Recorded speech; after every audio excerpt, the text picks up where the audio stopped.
Estamos viendo una temática importante, vida que eleva. Y a lo largo de esta semana hemos ido aprendiendo diversos temas. La primera noche hemos hablado sobre María, ¿verdad? Cómo es que María tuvo que soltar su pasado y a pesar de que ella había vivido una experiencia traumática en el pasado, logró vencer sus complejos y sus miedos.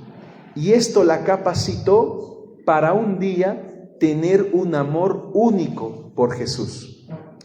La segunda noche hemos hablado acerca del trigo y la cizaña.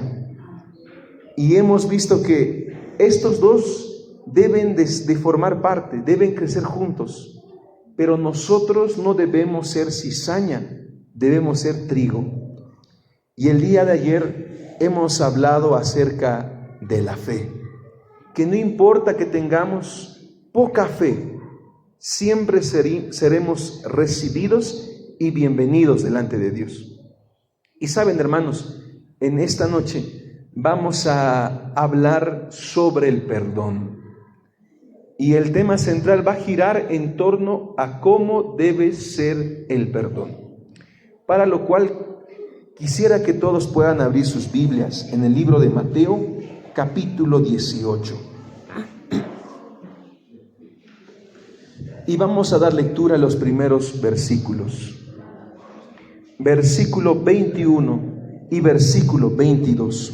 Mateo 18, versículo 21 y versículo 22.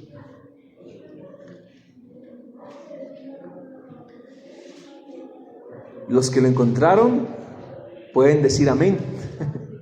¿Cuántos se lo encontraron? Eso, muy bien, amén.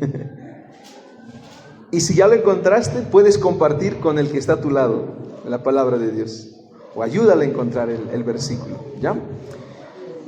Mateo capítulo 18, versículo 21 y versículo 22. Vamos a ver qué dice la palabra de Dios en esta noche. Leamos juntos, hermanos. Luego Pedro se acercó y le preguntó: Señor, ¿cuántas veces tendré que perdonar a mi hermano si peca contra mí? ¿Hasta 7? Jesús respondió: no te digo hasta 7, sino hasta 70 veces 7. Les voy a dar un contexto más amplio, hermanos. Los judíos acostumbraban a perdonar 3 veces. Esa era la tradición. Si supongamos a un hermano de la iglesia, alguien lo lastima, esa persona solo puede perdonar 3 veces. Así entendían los judíos. Cuando un día Pedro le preguntó a Jesús: ¿cuántas veces debo perdonar a mi hermano? Y él da una cifra, da un número. Pedro pregunta: 7 veces. ¿Qué estaba haciendo Pedro?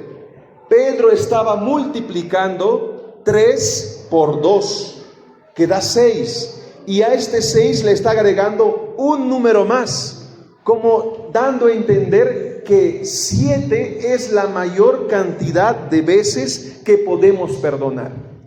Pero ¿saben qué hace Jesús? Jesús agarra ese 7 y lo multiplica por 70 y sale 490.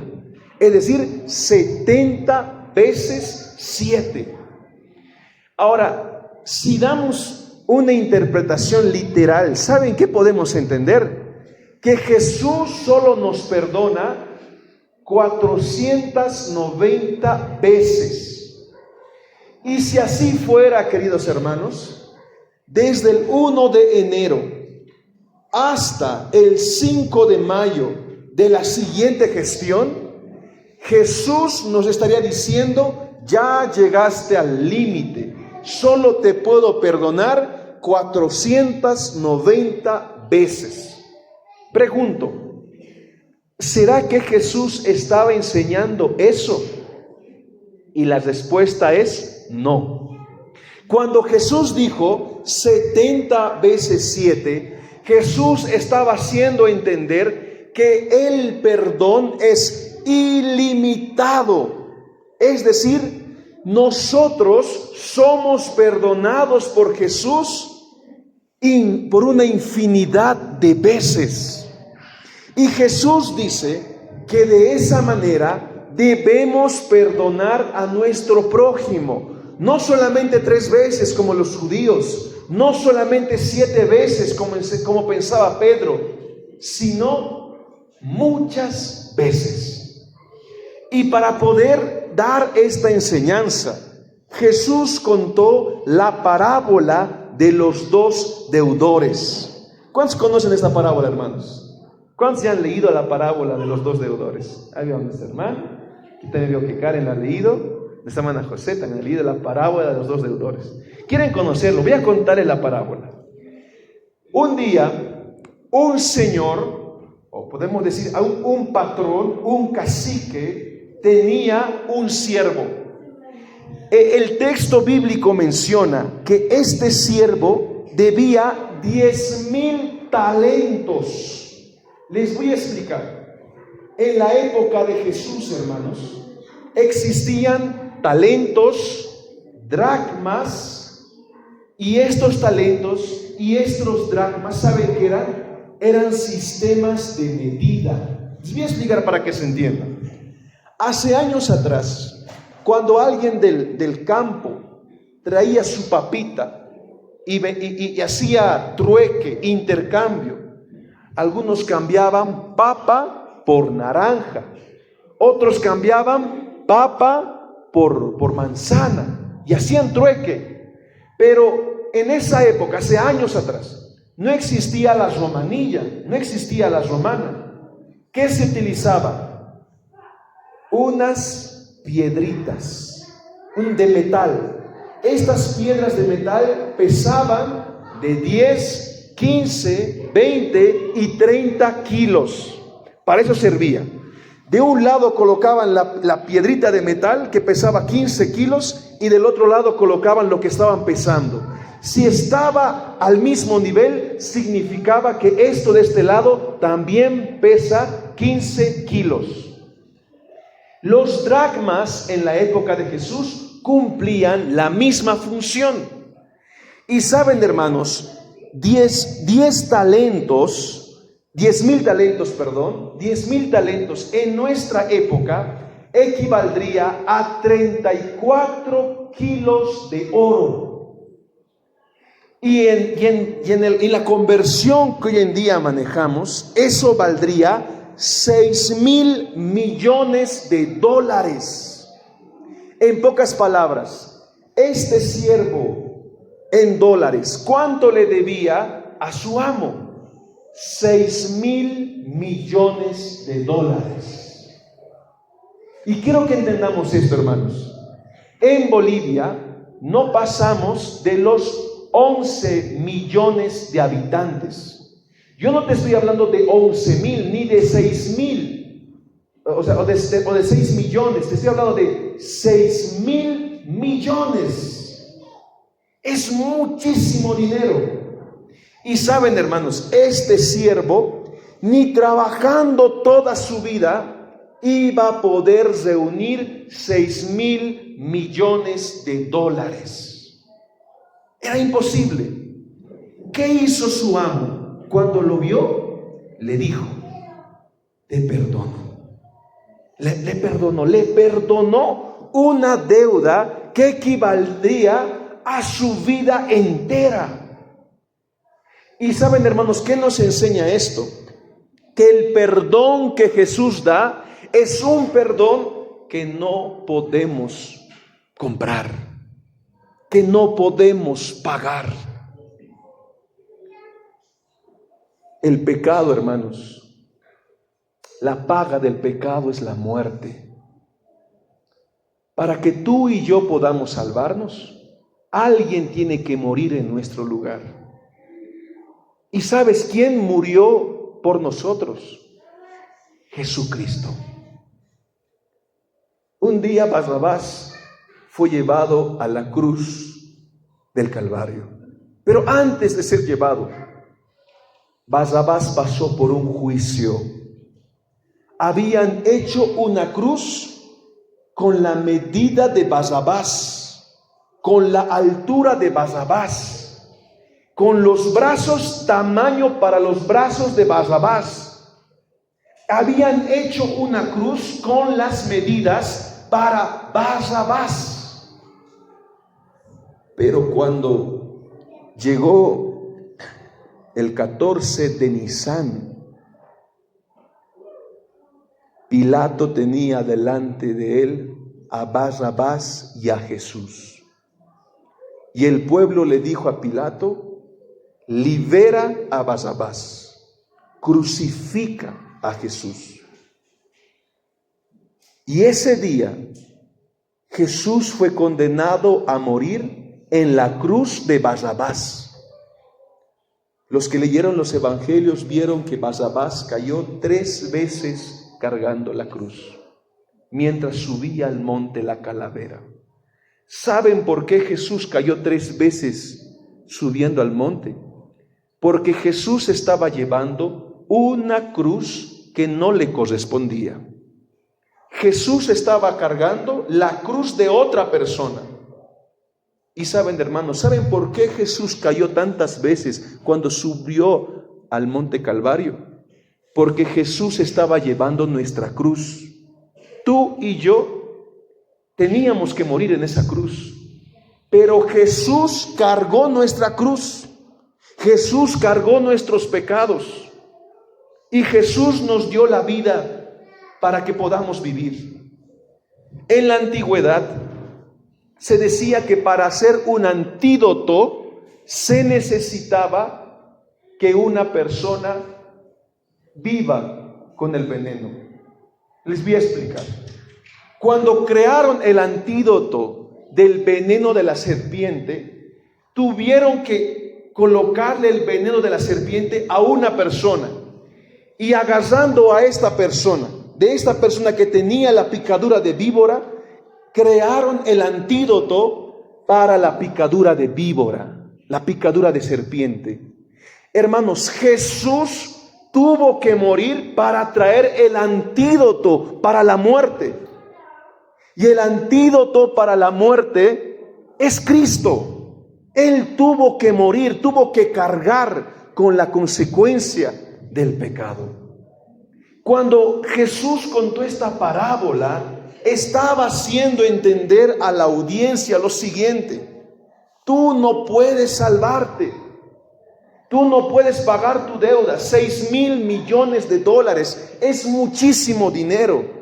Ni yéndote a trabajar a Chile, ni yendo a trabajar a Brasil de costura, no podrías reunir ese dinero en toda tu vida. El hombre de la parábola, este siervo, saltó de alegría. Se colocó feliz. 6,000 millones, ni el banco me perdonaría tanto, pastor. Pero le perdonó, porque así es el amor de Dios. Cuando él regresó a casa, se encontró con su hermano, que también era siervo, que también era un consiervo.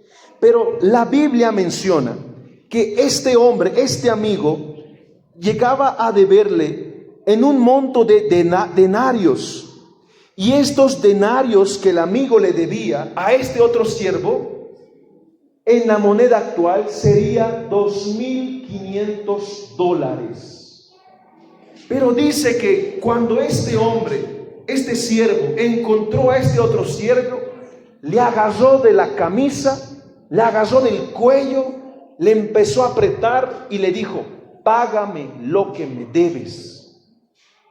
Y ya que no le pagaba, este hombre se enfureció tanto que le agarró a los golpes a su amigo, porque no le podía pagar $2,500. Cuando el Señor se enteró de esto, ¿saben qué hizo? El Señor, el amo, el patrón, mandó a llamar a este siervo, lo miró a los ojos y le dijo: siervo malo, yo te perdoné $6,000 millones. ¿No se supone que tú también deberías hacer lo mismo con tu hermano? ¿No deberías de perdonarle $2,500 a tu prójimo? ¿Por qué no le has perdonado? Y como el hombre se resistía, el amo agarró a este hombre, llamó al verdugo y mandó que lo llevaran a la cárcel por el resto de su vida. Y el hombre murió en una cárcel, encerrado el resto de su vida. Pastor, ¿qué significa esa parábola? La parábola de los dos siervos, hermanos, significa que así como el amo perdonó a su siervo tenía que perdonar a sus consiervos, tenía que perdonar a sus prójimos, tenía que perdonar a su esposa, tenía que perdonar a su esposo, tenía que perdonar a su papá, tenía que perdonar a su mamá.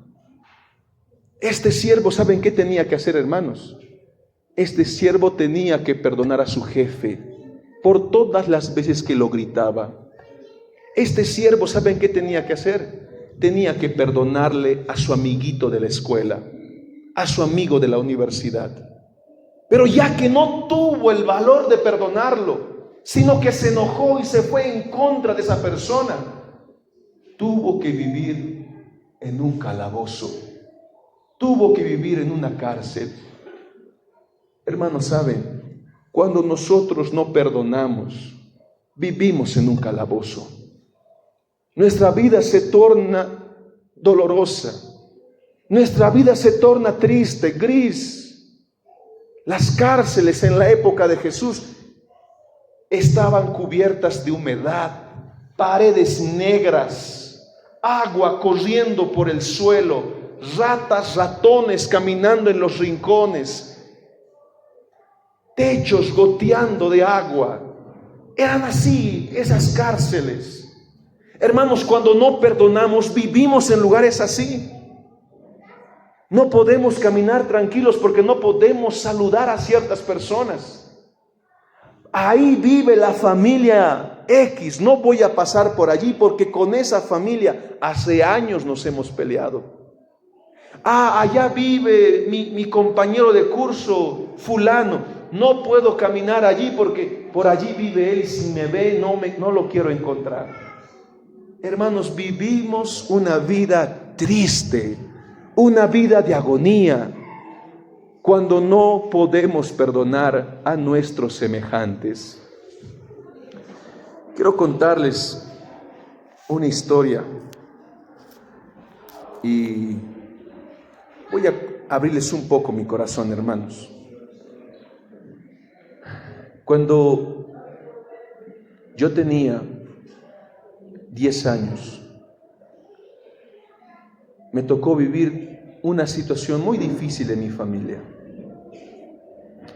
Mi papá había abandonado la iglesia y empezó a entrar a la política. Mi padre estaba candidateando para ser intendente en el pueblo de Irupana, en los Yungas. Cuando llegó este momento de la vida de mi papá, cada cierre de campaña, mi papá tomaba, bebía y llegaba borracho a la casa. Yo recuerdo que cuando tenía 10 años, muchas veces veía a mi papá golpeando a mi mamá. Mi mamá la agarraba del brazo, de su chamarra, y le decía: cada vez vienes borracho a la casa. Mi papá reaccionaba y la empujaba. Y empezaba la pelea. Con 10 años, hermanos, yo muchas veces sé tener que abrazar a mi hermana mientras ella lloraba. Los dos pequeños abrazaditos, llenos de miedo. viendo cómo nuestros padres peleaban en la casa. Cuando tuve 10 años, mi madre ya no pudo soportar más y mi madre decidió divorciarse y separarse de mi papá. Y mi papá se fue con otra persona, formó una segunda familia y yo y mi mamá nos quedamos a vivir al lado de mis hermanos. Cuando tuve 15 años, hermanos, a mi mamá le diagnosticaron una enfermedad del corazón. Y la enfermedad del corazón, el doctor decía que mi mamá necesitaba la operación del trasplante de la válvula aórtica. Esas veces, el año 2016, el tórax de aquí de La Paz no contaba con ese tipo de operaciones. El único lugar donde mi mamá podía operarse era en el hospital de Viedma de Cochabamba. Cuando junto a mi hermana se realizó una llamada, el valor de la operación valía $20,000. Nosotros no podíamos reunir ese monto. Así que una tía nos dijo, vayan a que no me pierda. John Arandia, ella les puede ayudar, pueden reunir ese dinero. Con mi mamá enferma, fuimos a Bolivisión, fuimos a Red 1 y el monto que logramos reunir, hermanos, no alcanzaba. Así que con mi hermana y mis hermanos mayores empezaron a hacer trámites para prestarse dinero del banco y con este dinero poder pagar la operación de mi mamá. Llegó diciembre, llegó un sábado. Yo empecé a ir a la iglesia obligado por mi mamá. Mis hermanos mayores me decían, tú eres el menor, le tienes que llevar a la mamá a la iglesia. Así que cada sábado yo iba a la iglesia. Pero les digo algo, hermanos, no me gustaba la iglesia. Yo veo a algunos niños de 15 años, 14 años, a veces están con el celular. Yo estaba así, yo me sentaba atrás, miraba la hora y saben, hermanos, sentía que la hora pasaba lento. Yo ya quería irme a mi casa, pero la hora parece que pasaba lento. Fue así que empecé a acompañar a mi mamá. Un sábado, cuando salíamos de la iglesia, una pareja de diáconos, misioneros de la iglesia, le dijeron a mi mamá, hermana, te llevaremos a tu casa, porque mi mamá no podía bajar las gradas, porque ya estaba muy mal. Así que bajamos a la parte de abajo, la pareja de diáconos nos llevaron hasta mi casa. Cuando llegamos, esa pareja de diáconos le dijeron a mi mamá, hermana, mañana quisiéramos ir a visitarte y estudiar la fe de Jesús. Y mi mamá se colocó feliz.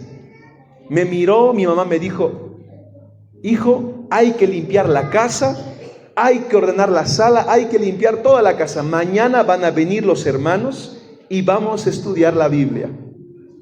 Fue así como ese día, sábado por la tarde, luego de la iglesia, empezamos a barrer toda la casa. Cuando llegó las 3 de la tarde, yo tuve que salir para encontrarme con un amigo y salí a La Ceja. Recuerdo que ese día, cuando me di la vuelta, saludé a mi mamá, me despedí, le dije, mamita, ya voy a volver, y salí. Ese día, hermanos, tenía que volver a las 5 de la tarde, pero volví a las 7 de la noche. Tardé más de lo que debería haber tardado. Mientras estaba en el micro azul que baja a Quisuaras, cerca de la avenida Topater, empecé a sentir algo en mi corazón. Como que algo me decía de que algo no estaba bien. Cuando llegué finalmente a mi casa y estaba por tocar la puerta, mi sobrino menor salió corriendo. Abrió la puerta, me miró y me dijo: primo, algo le ha pasado a tu mamá. Yo le dije: ¿qué?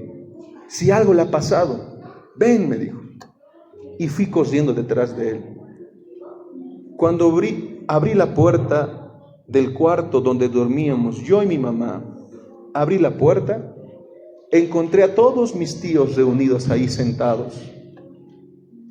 Vi a mi mamá echada y una voz de alguien que me decía: Abraham, si hubieras llegado a tiempo, tu mamá aún estaría con vida.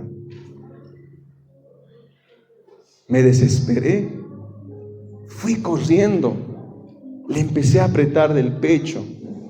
Le dije: mamita, tienes que despertar. Abre los ojos, mamá. Mi hermano mayor empezó a decir: Abraham, ya intenté eso más de 1 hora. La mamá se ha ido, Abraham. Y yo empecé a llorar. Fue uno de los capítulos más duros de mi vida, hermanos. Tenía 16 años cuando pasó eso. Al día siguiente llegó mi papá. Y hermanos, si alguien necesita perdonar, eres tú, que ya has pasado un momento difícil. Si alguien necesita perdonar, es alguien que ya ha vivido una injusticia. Porque ese día, mis tíos, mis tías, mis hermanas, todos reaccionaron en contra de mi papá. Y le empezaron a decir: ¿y vos dónde estabas? ¿Para qué estás viniendo? Ya es tarde. Le empezaron a recriminar muchas cosas. Y saben, hermanos, les digo la verdad, a mí también me dolió mucho. Y yo, cuando entré a la iglesia, conocí a muchos jóvenes que por X razones no podían perdonar algo a sus padres. Pero cuando yo me bauticé, 1 año después de mi bautizo, y yo quise estudiar teología, un día hablé con mi papá. Y cuando hablé con mi papá me habló de un tono como que haciéndome entender que mi mamá tuvo la culpa de su separación. Yo ya no pude más y empecé a reclamarle a mi papá. Yo le dije: ¿sabes, papi? Tú te fuiste cuando teníamos 10 años. ¿Cómo quieres que me sienta? Por lo menos deberías reconocer tu error. Pero no reconoces tu error y sigues diciendo que mi mamá tenía la culpa. Y mi papá empezó a llorar. Pero en ese momento, hermanos, yo entendí esta parábola de los 2 siervos. Y dije: si yo no tengo el valor de perdonar a mi padre, ¿a quién voy a perdonar? Ese día hablamos mucho con mi papá. Les podría contar todo lo que ese día mi papá me contó. Y si se puede, les voy a contar eso el día de mañana. Pero cuando terminamos de hablar con mi papá, yo lo abracé y le dije: papi, te perdono. Porque, quién sabe, yo en un futuro voy a ser papá. Y si yo tengo hijos, y si les llego a fallar, aunque en algo pequeño, también quisiera que ellos me perdonen. Así que, papi, yo te perdono. Y ese día, hermanos, yo perdoné a mi papá. A pesar de que él se había ido cuando yo tenía 10 años. A pesar que no estuvo cuando mi mamá estaba hospitalizada. Tuve el valor de poder perdonarlo. Y si alguien me pregunta: ¿cómo está la relación con tu papá? Hermanos, mi papá es mi mejor amigo. Yo daría la vida por mi papá. Yo lo quiero mucho a él. Cuando yo estaba estudiando teología, en unas vacaciones viajé hasta Mayaya solo para visitarlo. Y mi papá, entre lágrimas, recuerdo que esa vez me decía: ay, hijo, en vez que yo venga a visitarte a Vinto, vos vienes a visitarme aquí. Y llorando mi papá me decía: hijo, tú me enseñas a ser padre. Pero aprendí a perdonarlo. Y saben, hermanos, Desde ese día vivo feliz. Desde ese día puedo estar más tranquilo. Puedo verlo, puedo llamarlo. Sé que puedo contar con Él, porque aprendí a soltar el pasado. Hermano querido, ese dolor que sientes en tu corazón, esa herida nunca va a sanar si tú no perdonas. Esa herida nunca va a cicatrizar si tú no le llamas. Si tú un día no te sientas y le dices: me has hecho mucho daño, pero en el nombre de Dios hoy decido perdonarte. Hoy decido darte una segunda oportunidad, pero quiero estar a cuentas contigo y a cuentas con Dios. Mi hermano querido, eso te va a dar paz en tu vida. Eso te va a dar tranquilidad. Y yo quiero terminar el mensaje de hoy, hermanos, y quiero que puedan buscar Primera de Juan 4:11. Y con esto vamos a terminar el mensaje del día de hoy. Primera de Juan 4:11. Miren qué dice la palabra de Dios. Dice las Escrituras: amados, si Dios nos ha amado tanto, nosotros también debemos amarnos unos a otros. Es la palabra de Dios, hermanos. Si Dios nos ama tanto, que estuvo dispuesto a dar su vida por nosotros en la cruz del Calvario, ahora la Biblia nos dice: ahora también amémonos unos a otros, perdonémonos entre nosotros, démonos un abrazo el día de hoy y reconciliemos aquello que el pecado destruyó. Si un joven de 10 años que perdió a su papá, que no tuvo su apoyo, su presencia, pudo perdonarlo, pregunto, querido hermano, ¿qué es aquello que no puedes perdonar? ¿Qué es aquello que te cuesta soltar? ¿Qué es aquello que no puedes hacer? Si no tienes fuerzas, pídesela a Cristo. Cristo te va a dar la fuerza para perdonar y para hacer un borrón y cuenta nueva. Y sabes algo, mi querido hermano, en el reino de los cielos, aquellas personas que perdonamos, aquellas personas a quienes extendimos la mano, aquellas personas a quienes dimos una segunda oportunidad, aquellas personas que nos lastimaron, aquellas personas que nos ofendieron, pero que a pesar de eso supimos amar, aquellas personas, hermanos queridos, van a estar en el reino de los cielos. Van a llegar a la Canaán celestial, porque tú tuviste el valor de buscarlo y perdonarlo. Por eso quiero preguntar en esta noche: ¿cuántos en esta noche, hermanos, quisiéramos orar? Decirle: Señor, ayúdame a perdonar. Tú me perdonaste la vida. 6,000 millones de dólares yo jamás podría reunir, pero ayúdame a perdonar a mi hermano, ayúdame a perdonar a mi esposo, ayúdame a perdonar a mis hijos, ayúdame a perdonar a mi familia. Si tú quieres decir eso al Señor Jesús, te voy a invitar a que te puedas colocar en pie para poder orar y para que Dios con su Espíritu Santo nos ayude. Y quiero pedirte algo. Como hace 3 sábados que yo vine, o 2 sábados que vine, hermano, les decía, un mensaje de la palabra de Dios, cuando estás recibido, los eruditos dicen que tiene 72 horas en hacer efecto. Desde ahora tenemos 72 horas para perdonar. Pasado ese tiempo, quizás este mensaje va a quedar en el olvido, hermano, pero tienes 72 horas. Si llegando a casa ya puedes llamar a esa persona, o ya puedes encontrarte con esa persona y darle un abrazo, en el nombre de Jesús hazlo, querido hermano, y eso va a traer una tranquilidad en tu vida. Vamos a orar, hermanos. Padre querido, Padre amado, Señor, te queremos agradecer en esta noche por tu mensaje y por tu palabra, Señor. La invitación que tu palabra nos hace es: amémonos ahora unos a otros, así como nuestro Señor Jesús nos amó. Padre amado, en esa cruz no debía morir Jesús. En esa cruz tenía que estar otro. Tenía que estar yo, con mis defectos, con mis pecados, Padre amado. Tú que lo ves todo, tú que escudriñas el corazón.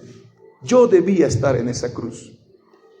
Pero tú nos amaste tanto, querido Padre, que tú pagaste el precio de nuestra salvación. Tú nos libraste de toda culpa. Y ahora, bendito Padre, nos invitas a que hagamos lo mismo con nuestros semejantes. Ayuda a mi hermana que está llorando en este momento, Señor. De pronto le cuesta perdonar a su suegra porque un día la trató mal. De pronto está luchando porque le cuesta perdonar a sus hermanos que un día le hicieron a un lado, Señor. De pronto estoy en este momento orando, Señor, con algún joven, con alguna señorita que un día se enamoró, bendito Padre, pero no fue correspondido. Le traicionaron, le lastimaron, le rompieron el corazón. Dale fuerzas a ese joven, a esa señorita, para poder perdonar, Señor. Para entender que no todas las personas son así. Y que Satanás quiere que pensemos que todo el mundo es así, querido Padre. Da fuerzas, querido Padre, a ese hermano de iglesia que quizás un día fue lastimado por un líder, por un anciano, o quién sabe, hasta por un pastor, Señor. Dale fuerzas para perdonar y muéstrale, querido Padre, que ese perdón solo le beneficiará a él mismo. Padre amado, danos el valor para poder amar, danos el valor para poder perdonar y ante todo, ayúdanos a reconocer nuestras debilidades.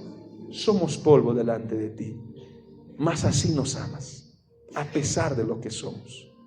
Que el día de hoy podamos ir a casa con decisiones tomadas, que hoy podamos llegar a casa y podamos descansar tranquilos. Pero antes de eso, ayúdanos a actuar para perdonar. En el nombre de Jesús oramos en esta noche. Amén, Señor.